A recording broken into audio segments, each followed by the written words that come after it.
Salut tout le monde, aujourd'hui on se retrouve ici à la Croix-en-Touraine, hein, c'est ça? C'est ça. Dans le centre de la France, en Indre-et-Loire, tout près de, pas très loin de Tours, on a une demi-heure de Tours à peu près. Et Cyril va nous montrer son installation photovoltaïque de visu, voir un peu ce qui a changé depuis les 2 ans qu'il nous a présenté son installation photovoltaïque. On y va Cyril? Allez, c'est parti. On y va.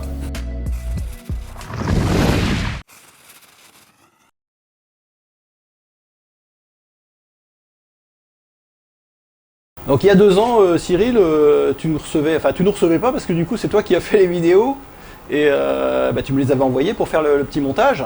Ouais. Mais là du coup j'en profite, je suis chez toi aujourd'hui et tu vas nous faire un petit tour de ton installation photovoltaïque pour voir ce qui a changé en fait depuis ces 2 ans.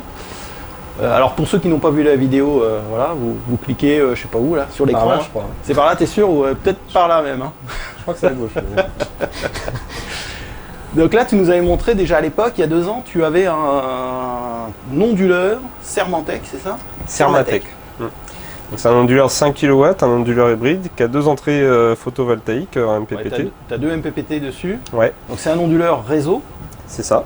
mais qui a une partie entre guillemets off-grid, on va dire, non? Sécurisée? Il y a une sortie backup là. T'as une sortie backup, ouais. Ouais, et du coup, je l'utilise pour alimenter certains de mes circuits de mon tableau avec les volets, la lumière, tout ce qui doit rester alimenté en cas de coupure. Ah oui, d'accord. Et donc, tu t'es fait un circuit en parallèle pour qui est toujours alimenté par la sortie backup de ton onduleur. C'est ça. Là, j'ai mis toute cette rangée différentielle là, donc me permet de. Et hors réseau, en fait, c'est ça? Et hors réseau, pas du tout connecté au réseau Enedis. D'accord. Il est connecté sur la sortie backup de mon onduleur. D'accord, donc tout ce qui est indispensable, voilà. voilà. En cas de coupure du réseau, au moins, tu as une partie sécurisée qui te permet d'avoir de l'électricité. C'est ça. T'as des prises de courant sécurisées ou alors pas du tout? Celles-ci sont sécurisées parce que je suis sur la GTL aussi, donc si besoin. Mais pas dans ton habitation. Si tu as besoin, par exemple, si tu as une coupure d'électricité du réseau, j'ai tu le viens salon et le brancher. garage, parce que le garage, j'ai mon volet, pas mon volet, ma porte de garage qui est alimentée par mes prises de garage. Et dans le salon, comme il y a mon poêle à granulés, D'accord. j'ai laissé aussi le salon. D'accord, ouais. Ce qui est préférable avec le poêle à granulés en cas de Ouais, coupure l'hiver. Après, c'est pas des coupures de plus d'1 heure ou 2 en général, mais bon. Alors ça t'arrive ici d'avoir des coupures de temps en temps ou pas? Franchement, pas tant que ça. On a eu il y a peut-être un an, on a eu un éclair qui est tombé pas très loin. Heureusement, j'ai rien eu. Mais ça a coupé net. Hein. Dès que l'éclair a tombé, Ouais, donc tout le c'est tombé s'est pas très éteint. loin. Ouais. Puis bah du coup, on a pu regarder Netflix et tout quand même, parce que même ma box était encore alimentée. Alors je vois, t'as un Sofar là-haut, là, c'est nouveau ça, tu l'avais pas il y a 2 ans? C'est ça, en fait, depuis. Non, un Solax par contre, pardon, pas un Sofar. Un Solax, ouais. Solax Power, ouais. C'est un petit onduleur qui réinjecte dans la maison, mais j'ai rajouté 4 panneaux sur ma cabane de jardin en fait. Et donc ce Solax gère uniquement ces 4 panneaux. Et du coup, tu as rajouté quelle puissance photovoltaïque avec ça? 1600 watts crête. 1600 watts en plus quand même. Ouais. Ouais, et là je suis à 7300 watts crête. 7000, ah ouais, t'es un fou toi, t'es un fou furieux. Pas encore assez. Alors, le fait que j'ai 2 voitures électriques et puis j'ai pour projet de rajouter peut-être une climatisation, je peux rajouter peut-être encore 1 ou 2 kW crête, je pense, sur le garage. Avec toute cette puissance photovoltaïque, là, du coup, tu arrives à quel taux d'auto-indépendance, on va dire, par rapport au réseau? Tu sais à peu près? On va dire qu'à partir de fin avril jusqu'à octobre, je suis quasiment autonome. En ce moment-là, tu passes jamais sur le réseau? Bah, je suis toujours connecté, mais je paye 15 € d'électricité, dont 12 € de forfait. D'accord. C'est un peu chiant d'ailleurs de payer encore ça, mais bon. Bah, il faut supprimer l'abonnement, hein, c'est ça. Ouais, mais bon, pour l'hiver, c'est un peu plus compliqué. D'autant plus qu'on a 2 voitures électriques. 2 voitures électriques, ouais, donc il faut quand même de la puissance. Il n'y a pas le choix, hein, à moins d'avoir un hangar complet, et encore, c'est vraiment compliqué d'être autonome en hiver. Alors une chose intéressante, c'est que tu t'es fabriqué évidemment ta propre batterie, ouais, en bois massif, en ronce de noyer, c'est ça? On va dire c'est les cordonniers les moins bien chaussés, hein, les plus mal chaussés. Après c'est la technologie qu'il y a à l'intérieur qui compte, on va dire. Hein. Oui, en fait c'est à peu près la même technologie que mes batteries métal. Ouais.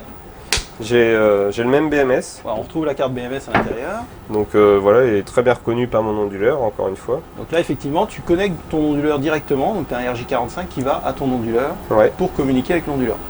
J'ai encore mon équilibrage actif piloté par mon petit relais de tension, donc ça marche très très bien. Donc là en fait c'est comme ta batterie que tu commercialises, c'est ça hein? Exactement. La même technologie. Ouais. Et au niveau des cellules, tu te retrouves avec 16 cellules, pareil, de 280 Ah. C'est ça. C'est ça? Donc les mêmes cellules que tu as positionnées à la verticale. oui, et d'ailleurs, moi je suis pas protégé entre les cellules, je connaissais pas ce système, donc les batteries que je vends sont plus sûres que la mienne. Et là, pareil, tu as mis du 25 mm carré? Non, même pas, non c'est du 16 carré, mais 16 je sais qu'il prend pas plus de 3500 watts en batterie. D'accord, donc là tu es largement dimensionné correctement par rapport à la puissance que ça peut fournir en fait. C'est un poil juste, mais ils sont pas brûlants en fait, même quand je tire longtemps, je peux encore les tenir en main, donc je pense que c'est à moins de 60 degrés largement. D'accord. Et une des particularités que j'ai, parce que j'ai quand même 7,3 kW crête, oui, mais j'ai quand même qu'une seule batterie de 14 kW, parce que j'ai pas besoin de plus. Le but c'est de tenir une nuit, voire une journée. Donc après j'ai mon routeur solaire de chez Robin, là, Robin Henley, que j'ai depuis le début. Donc Robin qui s'est arrêté du coup, mais ouais, on peut rappeler par des Français. Ça a été repris par des Français, qui ont repris le bébé d'entre les mains, et puis apparemment ça se passe bien, ils continuent et comptent développer. Ça marche très bien. Donc ça me permet de stocker encore de l'énergie, c'est stocké mais pas réutilisable, mais bon c'est toujours ça à économiser dans le ballon. Oui c'est ça, tu réinjectes dans le ballon d'eau chaude le surplus quoi. C'est ça, et après j'ai un troisième moyen d'utilisation de mon surplus, c'est les batteries comme je disais. Parce que moi je vais au boulot en train ou par covoiturage et il y a toujours une voiture à la maison. Donc on prend tout le temps la voiture qui est la plus chargée. C'est ma femme qui la prend la journée et la plus déchargée reste à la maison. J'ai une Zoé et une Tesla. Et du coup, je gère le courant de charge grâce à mon surplus aussi. Et là, tu arrives à charger tes deux voitures. Alors l'été, je pense que ça pose pas de problème. Ouais, on roule gratuitement. Sûrement, ouais. Bah, t'as une batterie de combien là sur la Tesla par exemple? Tesla c'est 60 kWh et la Zoé c'est une 22. C'est une toute petite, mais donc là l'été effectivement c'est facile à recharger.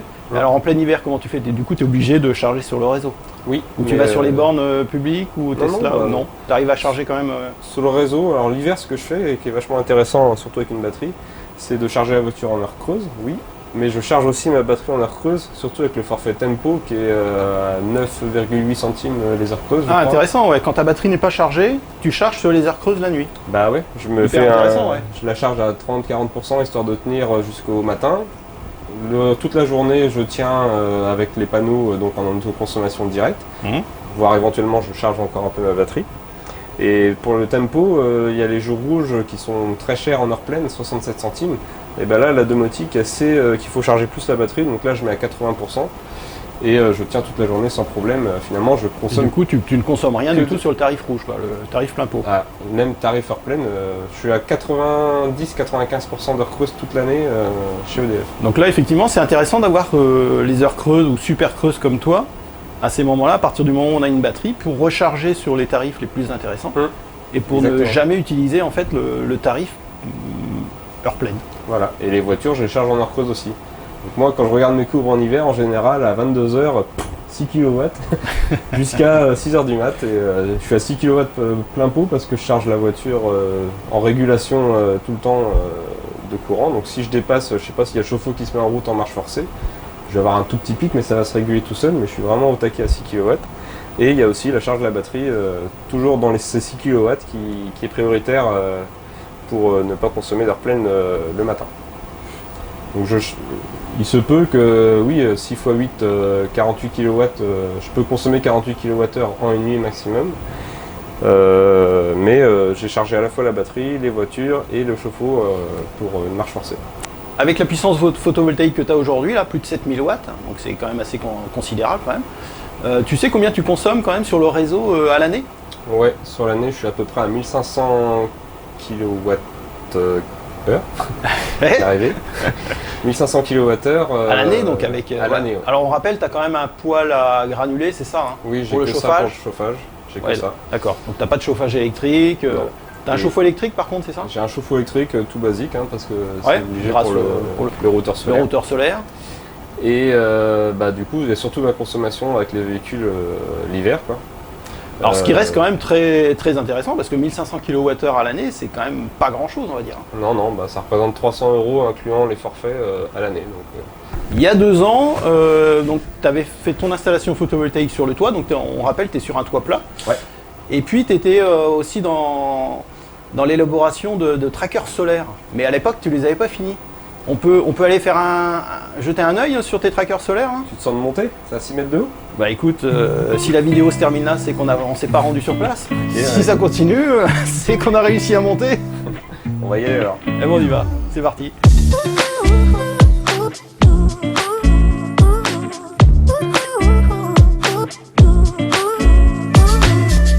Nous voilà arrivés sur le toit de ta maison où tu as donc fait ton installation photovoltaïque. Est-ce que tu pourrais nous rappeler brièvement cette installation?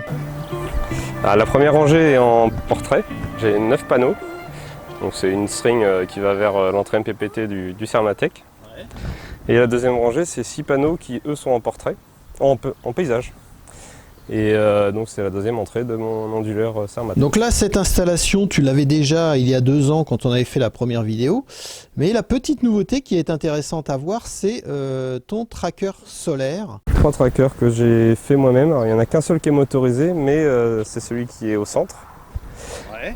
Alors celui-là, il est motorisé et il guide tous les autres. Il guide les autres avec un système de cordes. Donc en gros, il tire. Il les tourne. Tu as une roue sur chaque tracker. C'est ça, c'est une roue. Tu as un câble en acier qui te permet de tourner chaque tracker solaire. Exactement. C'est des trampolines à la base, des trampolines individuelles. Et donc j'ai fait une structure en croix là, avec comme il y avait 6 points sur le trampoline, je pouvais avoir une diagonale parfaite pour avoir le centre. Ouais.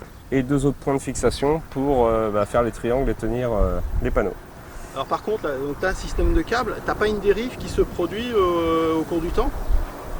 Tu n'as pas un panneau qui se trouve dévié par rapport aux autres ou Non, ils sont bien réglés, ça ne bouge pas et du coup j'ai récupéré les ressorts des trampolines pour toujours avoir une tension sur les câbles. Ceux-là, c'est on va dire les trackers esclaves et l'autre, on peut voir derrière. C'est lui qui va commander les 2 autres trackers. Exactement. Donc lui, il a un moteur de portail récupéré pareil sur le bon coin. Ouais. Un point fixe pour le bras du moteur justement.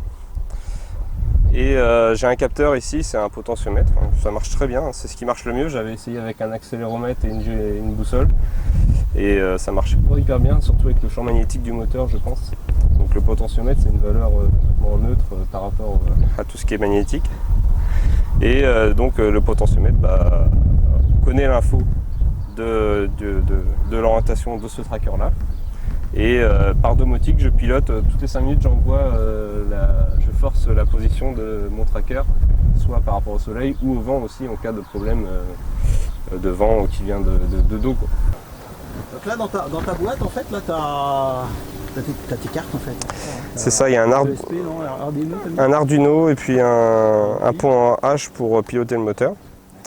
Et donc l'Arduino reçoit des requêtes toutes les 5 minutes de la domotique pour justement s'orienter. Et ton système de domotique, tu utilises quoi comme système de domotique? JDOM, j'ai JDOM depuis le début et c'est ça, dès que j'ai un peu la flemme de changer. C'est pas trop mal un JDOM, ça marche bien, c'est assez simple à programmer. Mais maintenant c'est vrai qu'il y a Home Assistant qui se développe pas mal et il faudrait que je regarde un petit peu. Et en dessous, donc tu as ton micro-onduleur avec 4 entrées. Ouais. Alors, c'est quoi? C'est un... Je crois que c'est un APS, ouais. C'est un 4 entrées, 1600 watts, 4x400 watts. Donc il te reste une entrée disponible si tu veux rajouter un panneau éventuellement. Ouais, mais en fait il y a beaucoup d'ombre finalement. Donc, le 4e panneau qui était dédié à ça, je l'ai finalement mis dans la première string parce que j'avais j'avais 8 panneaux sur la première string, puis finalement je l'ai un peu décalé pour insérer le 9e. C'était plus intéressant parce que avant je l'avais mis là mon 4e panneau, mais il y a trop d'ombre durant la journée ou en hiver, ça servait pas à grand chose. Donc oui, j'ai une entrée disponible encore, mais j'ai plus tellement de place finalement.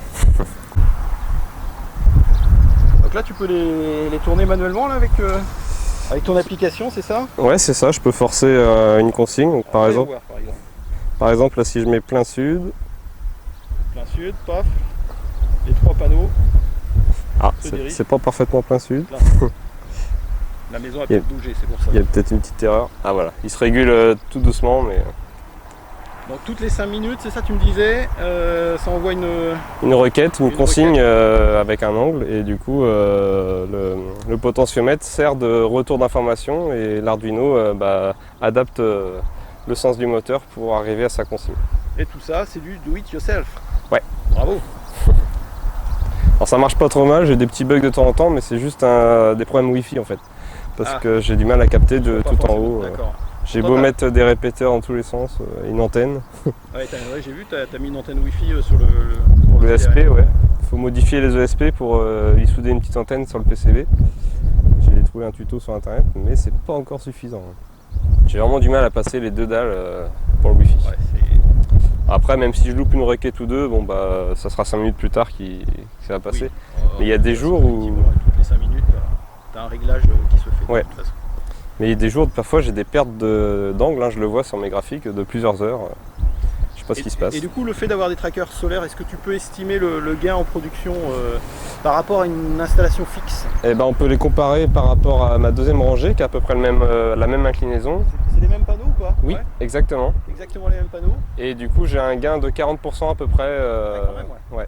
Surtout en été, parce que le soleil est très tard à l'est et à l'ouest. Ouais.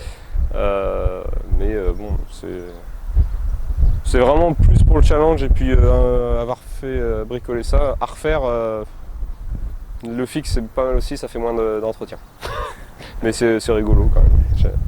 Bon, bah merci de nous avoir fait découvrir ton installation qui a évolué depuis ces 2 ans et notamment ces trackers solaires. C'est Ouais. intéressant de voir comment ça évolue. Puis j'ai rajouté aussi la gestion des voitures et puis Ça fera et la l'objet- cabane. Ça fera l'objet d'une prochaine vidéo peut-être.